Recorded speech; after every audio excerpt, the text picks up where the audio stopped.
So here's an interesting find out here in a meadow. I'm back out here tracking black bears. The standing dead tree over there, which we call a snag, shows some sign of black bear activity. And this one over here also shows a lot of sign of black bear activity. Now if you look at the grasses underneath here, you can see that this tree was actually standing not that long ago and has fallen on top of the brand new spring growth of grass here. So this is a recent sign. I actually followed a bear trail through here to get to this location. There were footsteps in the grass. I haven't been beyond the tree yet, but you can see that there are individual footsteps indicated here where the grass has been bent down in the direction of travel. So that's the way the bear went. Now I know this was done by a black bear because I found some claw marks here, and I'm going to show this one up close, but here's one.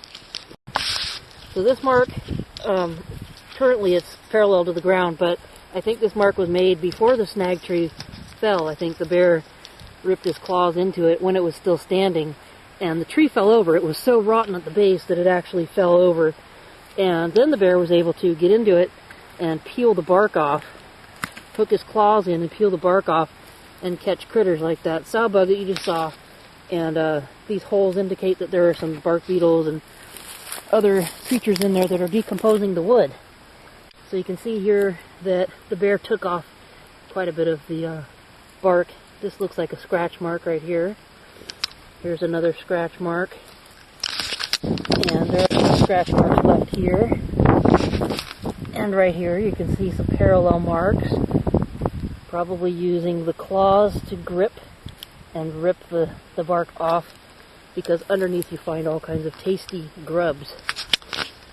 Here are some pieces of bark that came off the tree, and you can see a claw mark on this one. There's a nice little claw mark there. I had to get the camera to refocus. So here you can see a very clear claw mark.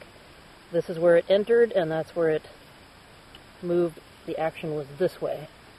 So there's one claw mark on that.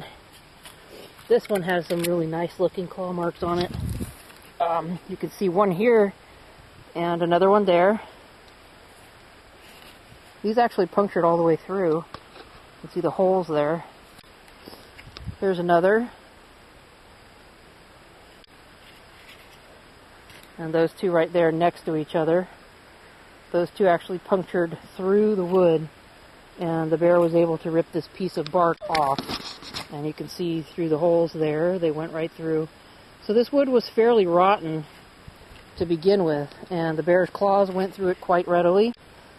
He was able to rip this part off. They don't need this part. There's no food in there. The food is underneath. These are called galleries, and the stuff that's in there is called frass. It's what's remaining. Bark beetles get in here, and carpenter ants and other invertebrates that help to break down this wood and make it decompose like this. So these little galleries in here can be filled with grubs or eggs and all sorts of tasty things that black bears like to eat. And so they'll get in here and they'll use their claws and pull the bark off and look underneath it for food. So if you're a bear, you're going to paw through this frass and try to find the grubs that are in here. I'm not going to do that. I'm going to leave it for the bear. But you can see all this bark that was removed from the tree by the bear's activities. All this stuff was scraped off so that he could get down to these places here where there are insect and larvae, ant larvae, all sorts of things to eat in a rotting log. So if you're a black bear, this is food. And if you're hungry, you're going to knock down a few of these trees and try to get to that food. So here we are, the base of the dead snag tree, and you notice that all the grasses around here have been matted down. There's also branches here that have been broken off the tree. All around the base here, you see broken branches. You see a very large mark right here where a bear's foot went into the ground. And on the tree, lots of signs. So this tree bears some scars from claws. You can see that the bear just raked his claws on it a little bit. This is where those branches were broken off from.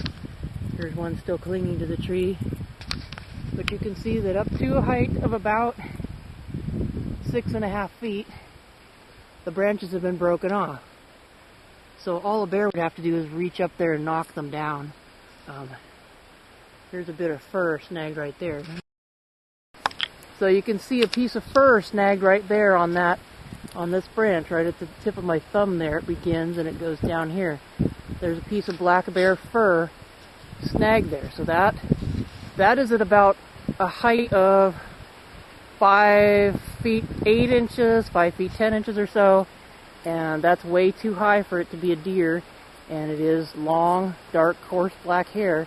Several pieces of it snagged right here. So the bear did rub on this tree and left behind some fur. May have been from his feet or maybe his back if he stood facing it with his back. Now here's another piece of fur stuck right there. See if I can focus on it. Come on, camera, focus. Okay, there it is, this piece of fur. Whoops, just knocked it off. Here it is. Well, it's flopping in the wind. Anyway, that piece of fur right there. The tip of my finger. See? There we go. So this is black bear fur snagged on a tree. So that tells you what animal did this damage. And it was snagged right there. So if I examine all these closely, I will probably find a lot more fur on this tree. So I am seeing claw marks all the way down, which could mean that the bear was trying to see if this was a rotten tree, to see if it could scrape this bark off and get to any grubs inside there, or it could have just been scent marking on here. There are marks all the way up. Could have even been attempted to climb it, but you see a lot of scratch marks here in the bark, the fresh brown scratches right here. Pieces of bark are still falling off. This is a fairly recent sign. Broken branches.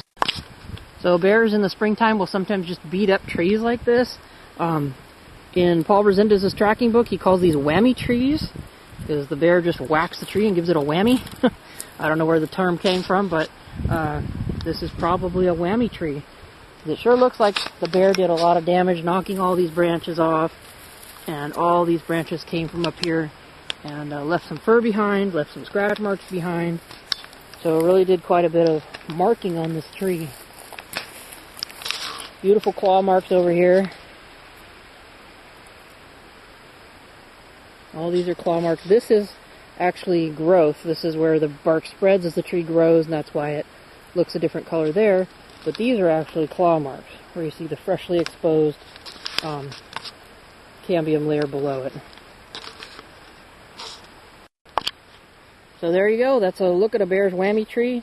And previously we saw another tree further down the meadow where the bear had been doing some feeding to get grubs out of an old rotting log. But this tree was a tree that the bear just sort of beat up and left sign all over it. Possibly a way of marking territory. Pretty interesting. So here's a sort of an intersection out here in the grass, so an intersection of several trails. Of a bear track here and a bear track there, heading in that direction. And then over here, we have tracks coming out. So right here, heading this direction towards me, and another beautiful right here heading towards me.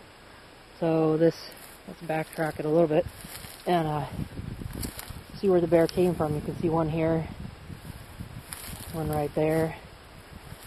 This one right here is a little difficult to see because the grasses have actually popped back up a little bit right there, so they're not as easy to see there. Here's one, he took a shorter step.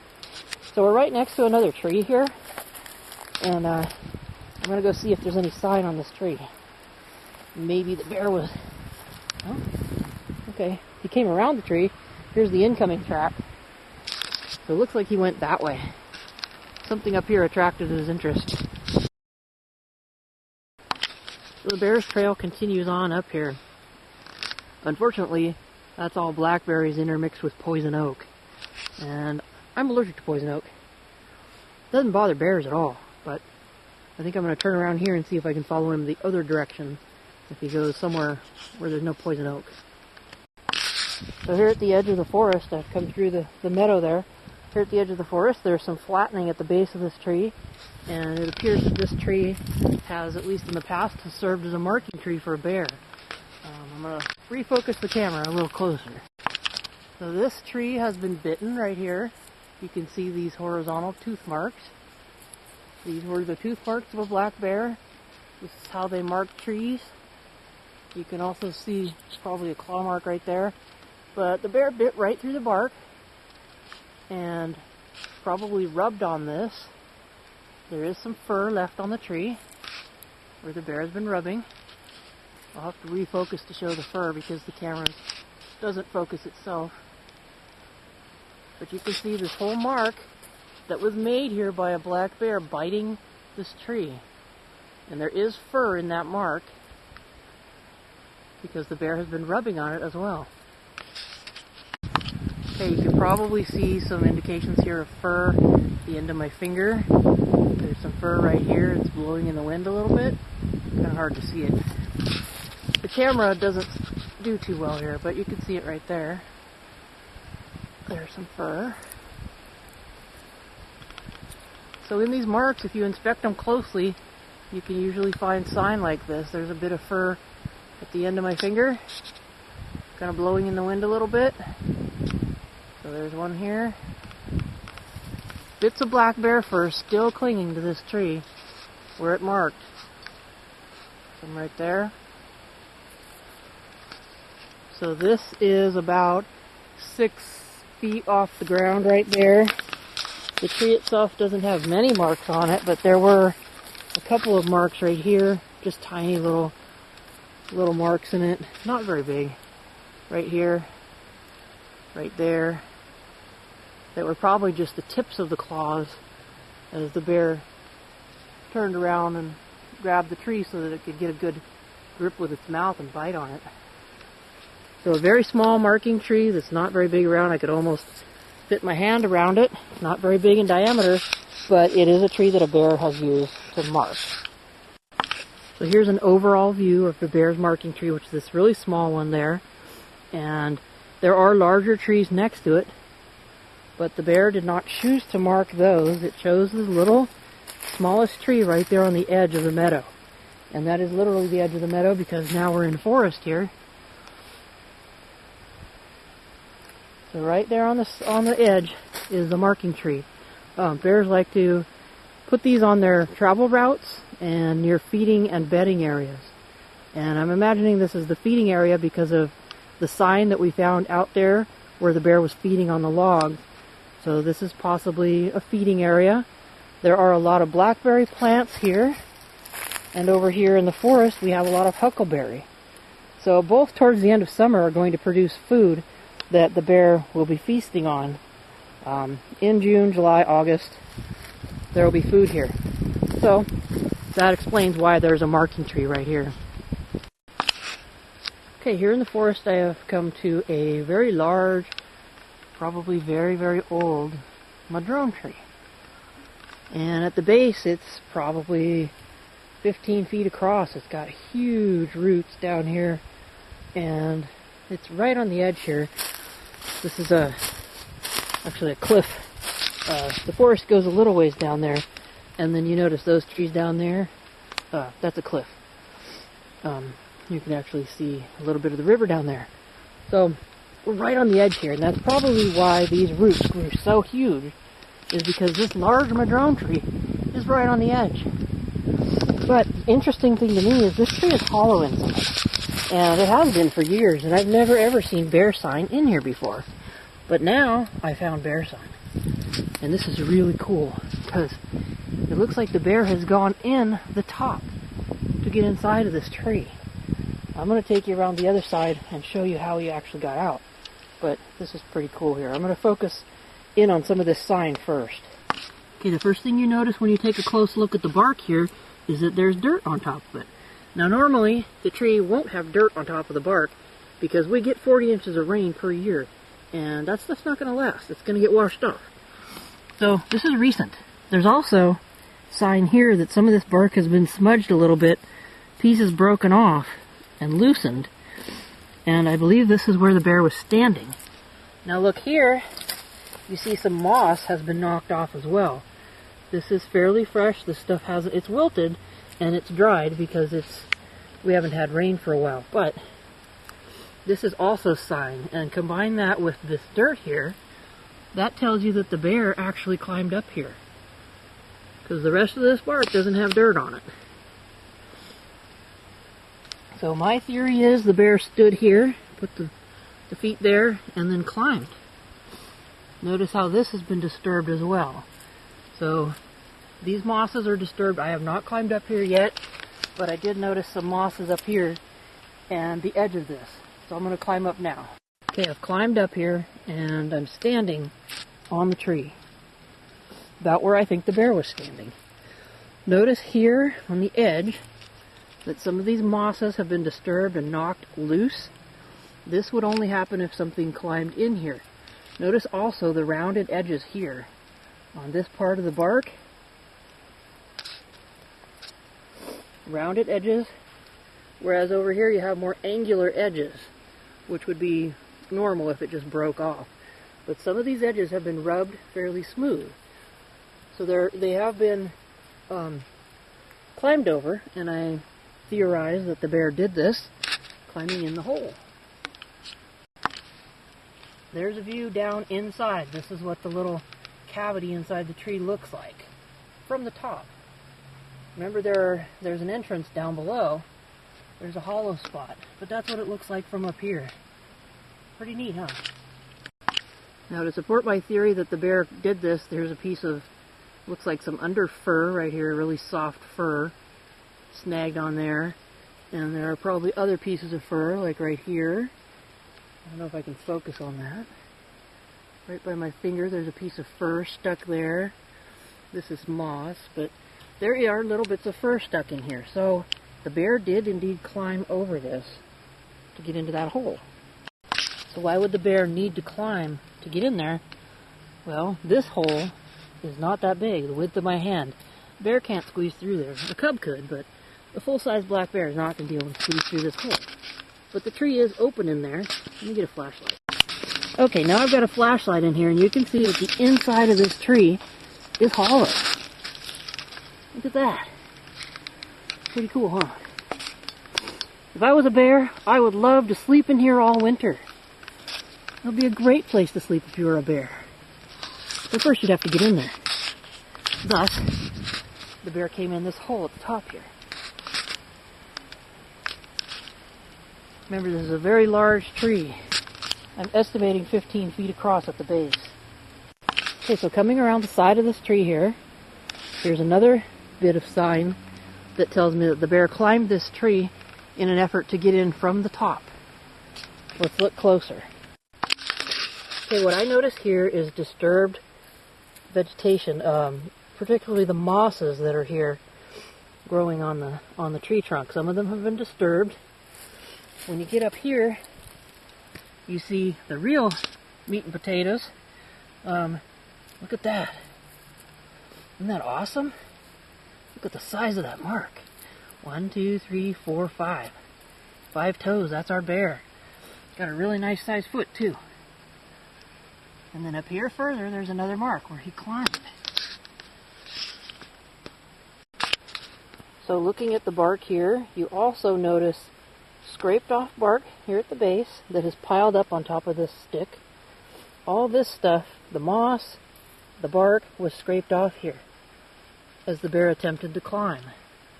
He really dug his claws in, but madrone trees have fairly smooth bark. This bark won't hold the weight of a bear. A bear has to dig his claws in really good to get up here. Notice right here, this has been rubbed off. This kind of bark was rubbed off here. The mosses have been dislodged. You can see that the bear made quite an effort. Right there, some of the bark has been broken off. And look at these claw marks here. So the bear was trying to climb here to get up into that hole, to get inside of that den. And he got quite a ways up there. He may have actually succeeded in getting up here. I can't because I don't have claws and I can't climb this. if I were a bear, I'd have claws, I'd have no problem. So let's follow this sign around here. You notice that there is compacted vegetation, there is dislodged moss all the way around the base of this tree. And here's the real cool find right here. Look at all that debris. Where'd that come from? Right in this hole. That's how the bear got out.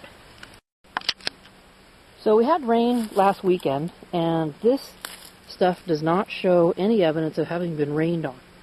So the bear has been visiting this den and digging here since the last rain.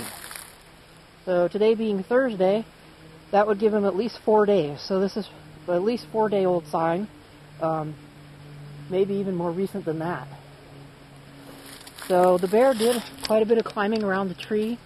You can see evidence all the way around where it attempted to get inside. And I think it actually succeeded over there where we looked originally. But with the flashlight you can see inside here, this would make a wonderful den for a bear in the wintertime. Look at that. Nice and open inside. You can probably see through to the other hole over there. And it's all just soil in there. Really neat spot. If I was a bear, I'd love to sleep in this den. I don't think I can fit in there, but a bear could. That's a wonderful den in there. So what's really neat, I don't think I need the flashlight here, is these scratch marks at the entrance here. Now this entrance is maybe, I don't know, what is that, 1.5 feet, 2 feet, 18 inches, 24 inches. Not too bad. A bear could squeeze in there. But look at these claw marks. All the beautiful claw marks right there. Now notice these ones. Look at that. They were made from inside. How can you tell? Well, let's look at them. I'm going to try and light this from the side with the flashlight. But if you look at it, look at the direction that the bark has been peeled in. The bark is peeled in an inward direction, and there's actually a piece of bear fur on that right there. I'll have to point that out with an arrow or something on the video. But there's fur snagged here. There's some beautiful claw marks down here, as the bear attempted to widen the opening to get in and out of here. Look at all those claw marks. Amazing. This is just beautiful signs. Now over here you can see that looks like it's widened the entrance by getting some of the bark off there, scratching off the bark that was here. Or, excuse me, not the bark, that's the heartwood, that's some rotten heartwood there. This is the bark, and there are scratch marks all over it. Beautiful claw marks.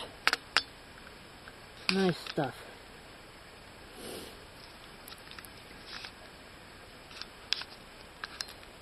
So you can see that the bear did quite a bit of digging in here, as well as clawing to try and open this up. So this is a really interesting find because it is spring, and bears should be coming out of their dens now. They shouldn't be really trying to dig dens and find places to stay for the winter. They should be coming out now.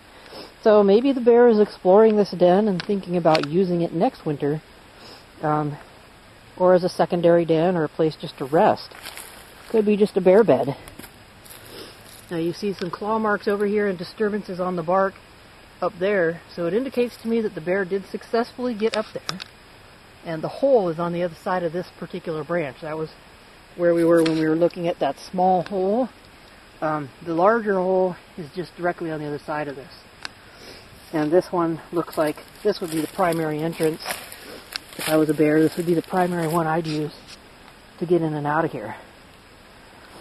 So it was probably blocked with some of the decaying heartwood of the tree, and it looks like the bear has just scooped it all out, trying to widen the hole, make it bigger, make it more homey, a little place to sleep, hang out, and be safe from the elements. Pretty neat find, huh? Bears are the best creatures to track. They're just awesome.